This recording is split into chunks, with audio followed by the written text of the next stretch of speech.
छत्तीसगढ़ी गाने देखने के लिए हमारे YouTube चैनल को सब्सक्राइब करें और नए अपडेट्स जानने के लिए बेल आइकन के बटन को क्लिक करें।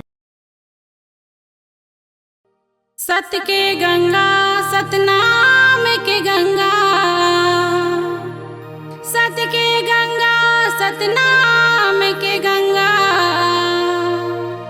सती अमृत पी लो संगे हो जाहु चंगा, सती अमृत पी लो संगे हो जाहु चंगा। बोलिए परम पूज्य गुरु घासीदास बाबा की जय।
आपकी आवाज ही आपकी पहचान है। यदि आप अपनी आवाज को एक नया आयाम देना चाहते हैं तो चले आइए मल्टी ट्रैक डिजिटल रिकॉर्डिंग के लिए AVM audio video studio, Khamtarai, Raipur. Mobile number 9301523929 और 7869646201।